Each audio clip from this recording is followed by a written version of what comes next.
Good morning all of you, welcome to only success. चलिए start करते हैं 17 अप्रैल 2022 के करंट अफेयर्स। उत्पादन से जुड़ी प्रोत्साहन प्रोडक्शन लिंक्ड इंसेंटिव पीएलआई योजना के तहत केंद्र कितने वर्षों के लिए विनिर्माण के लिए वित्तीय सहायता प्रदान करता है। यानी कि पीएलआई स्कीम के हैं, जो पीएलआई स्कीम है उसके तहत कितने वर्षों का वित्तीय सहायता प्रदान की जाती है। तो इसका आंसर बनेगा आंसर नंबर सी। इसका आंसर बनेगा आंसर नंबर सी, 5 साल के लिए। किसके कितने सालों के लिए ये होती है? 5 सालों के लिए। सरकार ने हाल ही में कपड़ा मंत्रालय से जुड़ी प्रोत्साहन प्रोडक्शन लिंक्ड इंसेंटिव पीएलआई योजना के लिए 7 विदेशी कंपनियों सहित 61 कंपनियों को वित्तीय सहायता की मंजूरी दी है। इन कंपनियों ने 19,077 करोड़ रुपए के निवेश की योजना बनाई है। 5 वर्षों की अवधि में अनुमानित कारोबार 1,84,917 करोड़ रुपए है। 5 वर्षों में पीएलआई योजना के तहत केंद्र इन उत्पादों के निर्माण के लिए 5 साल के लिए वित्तीय सहायता प्रदान करेगा। कितने साल के लिए? ये करेगा 5 सालों के लिए। तो इसका आंसर बनेगा आंसर नंबर सी। हाल ही में किस राज्य ने हिम प्रहरी योजना शुरू करने की घोषणा की है? हिम प्रहरी योजना कौन सा स्टेट शुरू करेगा? तो इसका आंसर है आंसर डी। इसका आंसर बनेगा आंसर डी, यानी कि उत्तराखंड। हिम प्रहरी योजना कौन शुरू करेगा? ये करेगा उत्तराखंड। एलपीए का अर्थ क्या है जिसके आधार पर भारतीय मौसम विज्ञान विभाग आईएमडी मानसून की भविष्यवाणी करता है? इसमें एलपीए का क्या अर्थ है? तो इसका आंसर बनेगा आंसर बी, लंबी अवधि का औसत। इसमें क्या बनेगा? इसका आंसर है आंसर बी, लंबी अवधि का औसत। भारतीय मौसम विज्ञान विभाग आईएमडी ने इस साल के लिए अपने पहले लॉन्ग रेंज फोरकास्ट में कहा है कि देश में लगातार चौथे साल मानसून सामान्य रहने की संभावना है। ये मानसून मतलब सामान्य रहेगा। 2019, 20 और 21 में जून से सितंबर दक्षिण पश्चिम मानसून के मौसम में बारिश सामान्य श्रेणी में थी। तो इसका आंसर बनेगा आंसर बी। विश्व चागोस रोग दिवस प्रत्येक वर्ष कब मनाया जाता है? ये प्रत्येक वर्ष कब मनाया जाता है? तो इसका आंसर है आंसर बी, 14 अप्रैल को। कब मनाया जाता है? ये मनाया जाता है 14 अप्रैल को। हाल ही में खबरों में रहा मोस्कवा किस देश का प्रसिद्ध युद्धपोत है? ये मोस्कवा किस का युद्धपोत है? तो ये है आंसर बनेगा आंसर बी, रूस। ये किसका है? ये है रूस का। रूस में मोस्कवा नदी है, मोस्कवा नदी का नाम है। तो इसका आंसर बनेगा आंसर बी, रूस।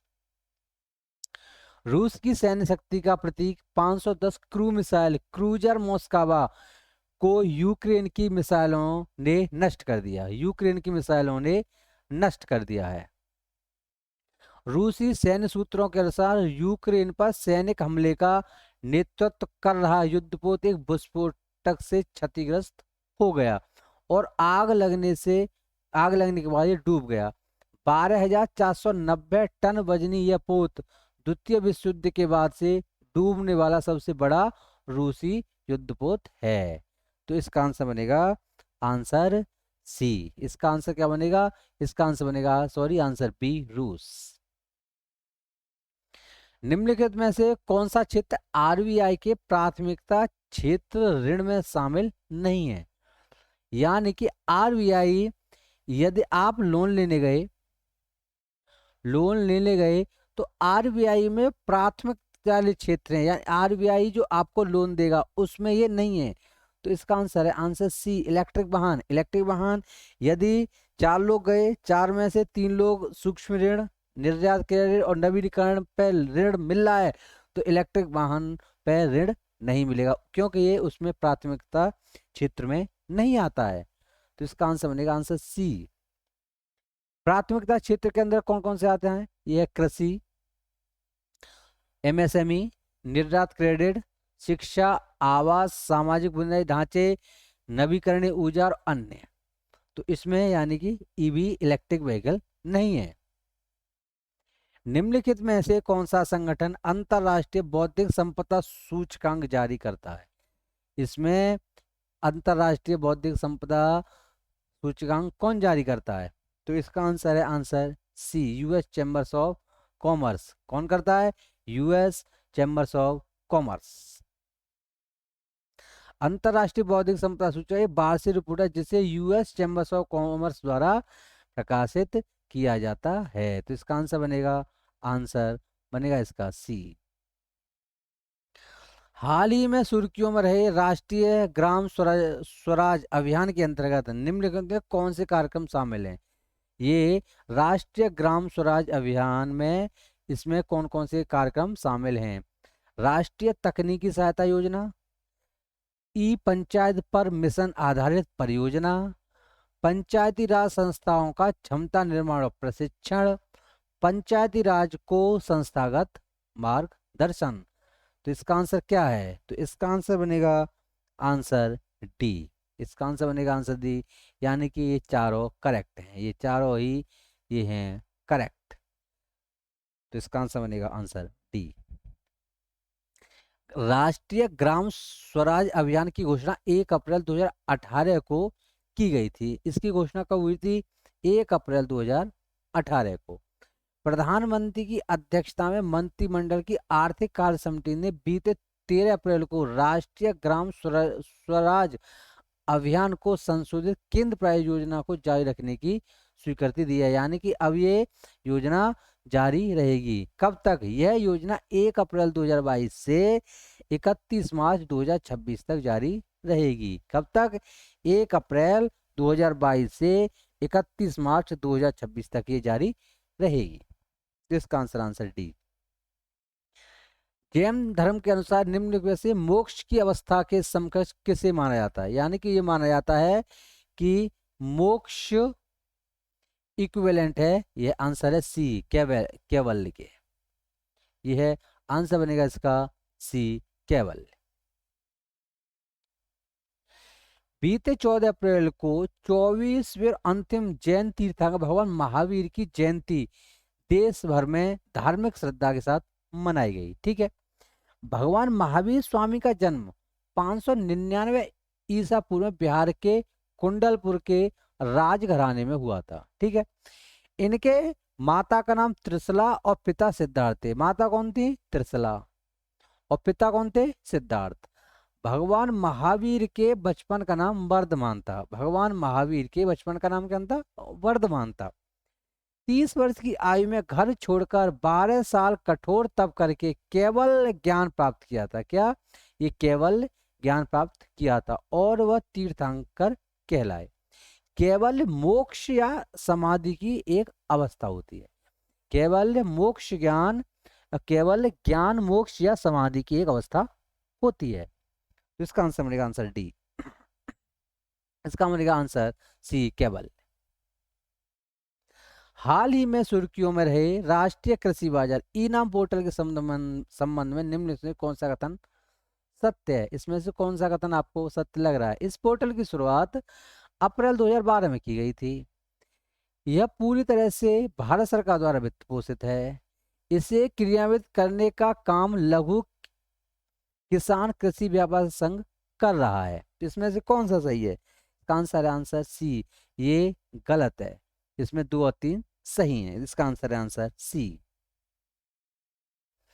बीते 14 अप्रैल को ऑनलाइन व्यापार पोर्टल राष्ट्रीय कृषि बाजार ई नाम के 6 वर्ष पूरे हो गए। भारत सरकार का महत्वपूर्ण कार्यक्रम ई नाम कृषि वस्तुओं के ऑनलाइन व्यापार की सुविधा के लिए विभिन्न राज्यों और केंद्र शासित प्रदेशों की मंडी और बाजारों को जोड़ने का एक मंच उपलब्ध कराता है। प्रधानमंत्री नरेंद्र मोदी ने 14 अप्रैल 2016 को ई नाम की शुरुआत की थी। कब? 14 अप्रैल 2016 को। इसमें क्या कह रहा है किसमें कह रहा है कि इसकी शुरुआत 2012 में की गई थी, नहीं, इसकी शुरुआत 2016 में की गई थी। यह पूरी तरह से भारत सरकार द्वारा वित्त पोषित है, यह पूरी तरह से भारत सरकार द्वारा वित्त पोषित है और लघु किसान कृषि व्यापार संघ से लागू करता है। तो इसका आंसर सी। हाल ही में किस राज्य के दीमा हसाओ जिले में महापाषाण काल के पत्थर मिले हैं, का घड़ा मिला है? तो इसका आंसर बनेगा इसका सी, असम। ये कहाँ मिला है? ये मिला है असम में। हाल ही में जंगली जानवरों को कानूनी अधिकार देने वाला विश्व का पहला देश कौन सा बना है, जिन्होंने अपने जंगली जानवरों को एक कानूनी अधिकार दिया है? तो इसका आंसर बी, इक्वाडोर। हाल ही में किस महिला ने EY entrepreneur of the year award जीता है? किसने जीता है EY entrepreneur of the award? तो यह आंसर डी, फागुनी नायर। ये वह हैं फागुनी नायर। भारत के सांस्कृतिक विरासत को संरक्षित करने के लिए हाल ही में भारत के पहले सामुदायिक संग्रहालय का उद्घाटन कहाँ पर किया गया है? सामुदायिक संग्रहालय का उद्घाटन कहाँ किया गया है? ये किया गया है, आंसर इसका बी, लद्दाख के लेह में। इसका आंसर बनना है आंसर बी, लद्दाख के लेह में। हिमाचल दिवस कब मनाया जाता है? ये हिमाचल दिवस कब मनाया जाता है? तो इसका आंसर बनेगा आंसर बी, 15 अप्रैल। कब मनाया जाता है? ये मनाया जाता है 15 अप्रैल को। हिमाचल दिवस हर साल 15 अप्रैल को मनाया जाता है। 1948 में इसी दिन 28 छोटी रियासतों के एकीकरण के बाद हिमाचल प्रदेश को भारत के एक प्रांत के रूप में मनाया गया था। इस दिन राज्य के मुख्यमंत्री जयराम ठाकुर ने महिलाओं के लिए HRTC बसों में 50% छूट, 1 से 25 यूनिट तक के सभी बिजली उपभोक्ताओं को जीरो बिल, ग्रामीण क्षेत्रों में रहने वाले सभी परिवारों के लिए पानी का शून्य बिल आदि सहित कई योजनाओं की घोषणा की है। इसका आंसर 15 अप्रैल। हाल ही में किस राज्य ने रोंगाली बिहू महोत्सव मनाया है? रोंगाली बिहू महोत्सव किसने मनाया है? तो इसका आंसर बनना है आंसर ए, असम ने। किसने मनाया है? ये मनाया है असम ने। कौन सा देश स्ट्रीट चाइल्ड क्रिकेट विश्व कप 2023 की मेजबानी करेगा? ये कौन सा देश करेगा? तो इसका आंसर डी, भारत। कौन सा देश करेगा? ये करेगा भारत। तो ये था आज का वीडियो 17 अप्रैल का। आपको वीडियो कैसा लगा कमेंट बॉक्स में जरूर बताइएगा, ठीक है। मैंने आज फटाफट जो 50 मेरी सीरीज है उसका पार्ट 3 मैंने आज अपलोड किया था। मैं पार्ट 4 भी 2-4 दिन में अपलोड कर दूंगा, ठीक है। लेकिन वो फटाफट 50 वाली सीरीज है, वो कहीं भी डेली करंट अफेयर से उसका स्थान नहीं ले सकती है, ठीक है। तो ये बात आपको ध्यान रखना है। डेली नोट्स बनाने, डेली करंट अफेयर्स पढ़ना है। डेली वाला सिस्टम एक अलग होता है और आप एक बर्डन बना लोगे, आप उसका बहुत बड़ा वो बना लोगे, उस एक साथ पढ़ेंगे तब वो नहीं हो पाता। वो केवल रिवीजन वीडियो है, आपको मेमोराइज करने के लिए वो एक रिवीजन वीडियो है, ठीक है। तो इसी के साथ मैं आपसे आज्ञा लेता हूँ। हंसते रहिए, मुस्कुराते रहिए, खेलते रहिए, ओनली सक्सेस की वीडियो देखते रहिए। कोई टेंशन नहीं लेना है क्योंकि ओनली सक्सेस आपके साथ हर तरह से तैयार है, हर तरह से, ठीक है। इसी के साथ मैं आपसे आज्ञा लेता हूँ। Thank you.